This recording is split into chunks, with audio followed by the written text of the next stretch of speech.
Senator Padilla, manifestation lang, no? Yes, just a quick manifestation Yes. on the earlier speech delivered by Senator Marcoleta. Mr. President, I understand the resolution has yet to be referred. Yes. It has not been calendared.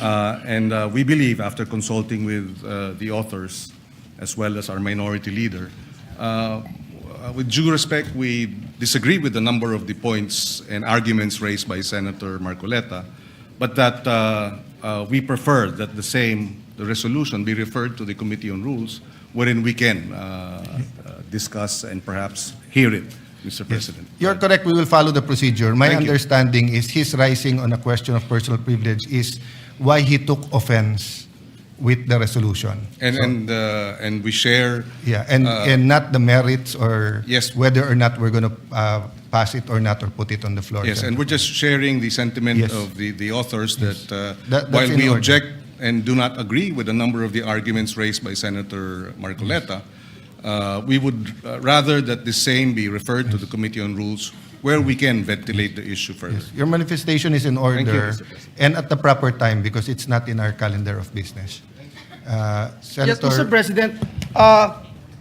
Mr. President, may I respectfully refer the personal and collective privilege of the good senator, Senator Dante Marcoleta, to the Committee on Rules, Mr. President. So move. Is there any objection? If not, it's referred to the Committee Yes. on Rules. Mr. Senator President, Padilla? I was about to, with the indulgence and with the approval of the body, as mentioned a while ago by our distinguished Senate President, the floor was, yesterday, Senator Robin Padilla has the floor, and he is seeking the floor, Mr. President. May I be allowed first, Mr. President, to, may I move that we acknowledge and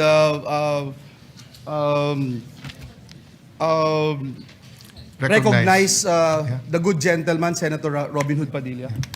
Senator Padilla, you're recognized. Maraming salamat po, Ginoong Pangulo, at sa ating pinunong mayorya.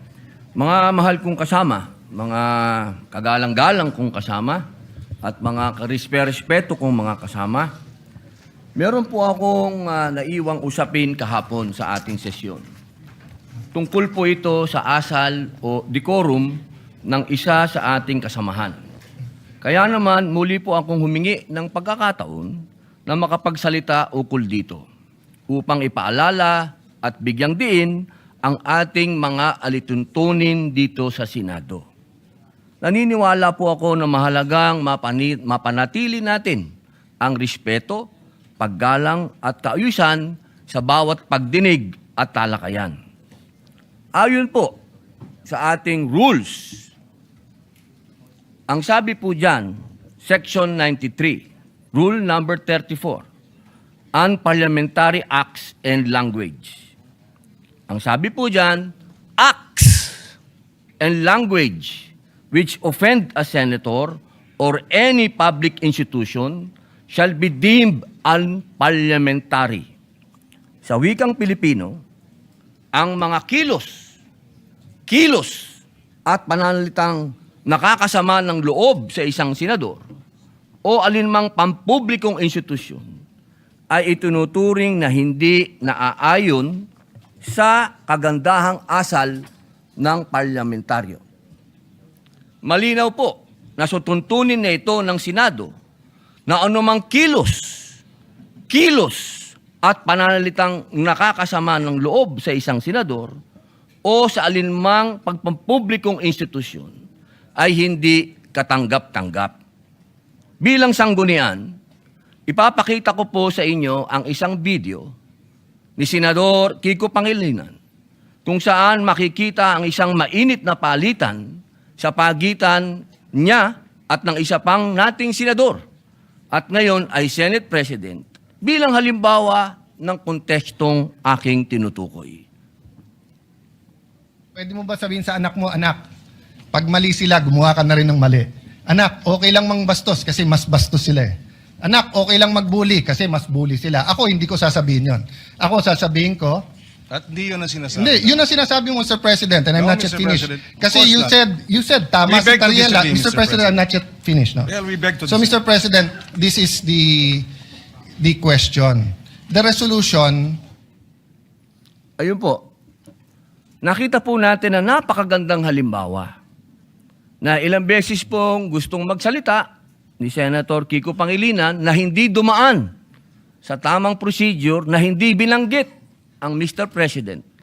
Pumapasok po siya sa usapan, ngunit naging magalang ang Senator Alan Peter Cayetano. Sa mabuting pananalita, sinabi po niyang, I'm not finished. Kahapon po, nakita po natin ang pangbubulyaw ng ating kasama. Ang sabi po nila, tayo daw po ay balat sibuyas. Hindi po yan pagiging balat sibuyas. Ito po ay nasa rules of the Senate.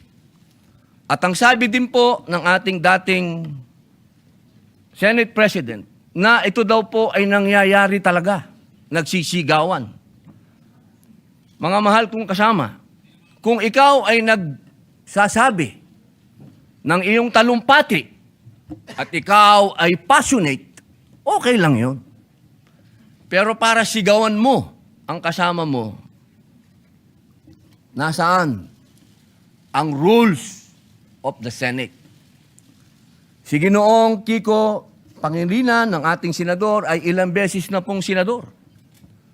Ako po ay neophyte kung tawagin. Napakainam po sana kung pakitaan niya ako ng magandang asal at ipakita sa akin na ganito, iho, ang pagsasabi ng I'm not finished. Hindi yung I have the floor with the burning eyes and the very high voice. Ladies and gentlemen, on record po ito. Nangyari po ito on record sa Senado. Humihingi po siya ng pag-abot ng kamay sa akin, hindi na on record. Paano ko po tatanggapin ng kamay niya? Ginawa niya yan on record. Kaya sana po, hinihingi po natin bilang pakikiisa sa aking dasal, na siya ay, kung siya talaga ay nais niyang mag-abot ng kamay, on record. Sabihin niya mismo sa plenaryo na siya ay nagkamali. Katulad po ng ginawa ni Senator Lacson na tumayo kanina at nagsabing siya ay nagkamali. Hindi po ito usapin ng lalabas tayo sa media at sasabihin mong balat sibuyas ako. Di tapon na natin itong rules of the Senate. Tapon na natin to. Di pa natin pala susundin eh.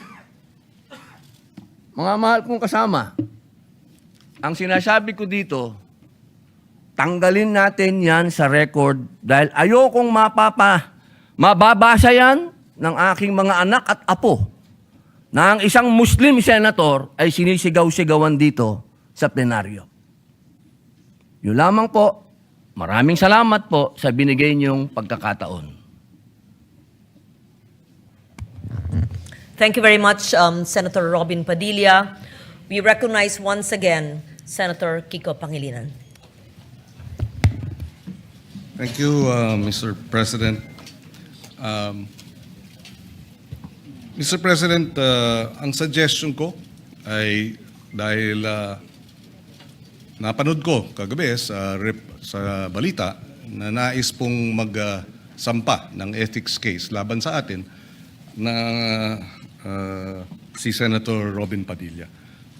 So ang suggestion ko, isampa na yung ethics case at doon na po sa ethics committee natin pag-usapan ito dahil marami pang ibang mga mas importanteng bagay sa aking paniwala ang dapat natin talakayin. Maraming salamat po. For the record, Mr. President. Thank you very much, Senator Pangilinan. We recognize Senator Padilla once again. Wala na po siguro mas importante kung rules of the Senate ang pinag-uusapan natin. So, ang ibig pong sabihin ba niyan na hindi kayang mahumingi ng paumanhin ng isang veteran senator? Para sa kanyang pagtaas ng boses? Yun po ba? Nakikita ko po ang matamis ng ngiti ni Senator Kiko Pangilinan. Napakahirap po bang sabihin nun? At kailangan pa natin umabot sa ethics?